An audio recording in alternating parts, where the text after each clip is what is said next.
Here's how to thread an Elna 264 differential feed serger. We're going to start with the lower looper. So what's going to happen here is my thread's going to come up into this little slot with the hole, and then it's going to go from behind and into the slot with the actual hole. And that is how every single one of these threads will go into this thread stand. From there, we come to these holes right here. It's going to go down from the top and then down from the top like that. And then we go into this thread guide on the right, around the tension disc and down. And I'm going to take an extra second to really get that thread in there by flossing the thread back and forth. And then I just open this and we start with this thread guide right here.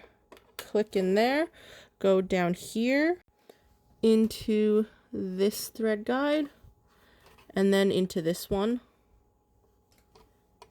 Now this cover should open. This is the next part where it gets kind of tricky. This lower looper moves back and forth, so you want to move it so it's as forward as you can, and this right here, that thing with the green thing, you have to get the thread into there. I like to take this thread and pass it through this hole down here using my tweezers, and then that way I can get it to click up. Now I'm going to go to this side of the machine and I'm going to turn my hand wheel. This right here is that lower looper. I want it as far to the left as possible till I see this thing. Under here, you'll see a tiny patch of green, and in here is a hole that I have to get the thread in. So the thread goes into that hole just like that. Back over to the right side of the machine. I'm going to turn my hand wheel until the lower looper is over on this side again, and I have to pass the thread back over to this side. Like so. And this right here is the lower looper. That's the hole I have to get the thread into. And then I like to make sure that, first of all, nothing is tangled. Right over here between the presser foot and the upper knife, and then move it to the back so then my thread can be underneath my upper looper. The upper looper starts the same as the lower looper, through the thread stand, through these holes, and going down. I'm gonna go into this thread guide. It just clicks in and then around this tension disc and over this thread guide, and I have to pull on the thread on both ends and floss it back and forth to make sure it gets into the tension discs. From here I go into this thread guide as well as the second red one that I forgot to film, this thread guide, and through the eye of the upper looper right here.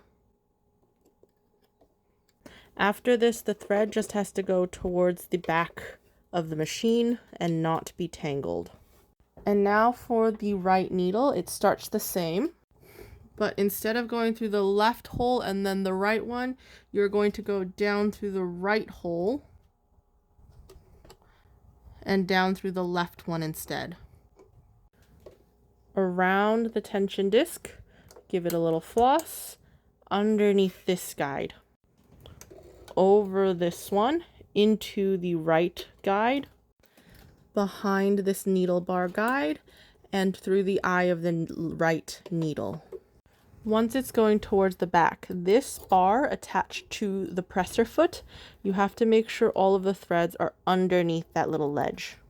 The left needle starts the same up to the thread stand, down through the left hole, down through the right, into the tension disc, and floss to make sure it's in there, straight over here into the left guide, and then behind this bar and through the eye of the needle from the front to the back. Before you can start serging, take a look at your lower looper thread. This thread has to be underneath your upper looper. Your lower looper thread is going underneath here, under your upper looper, and all of your threads are underneath this ledge on your presser foot. Close the cover and you're good to start serging.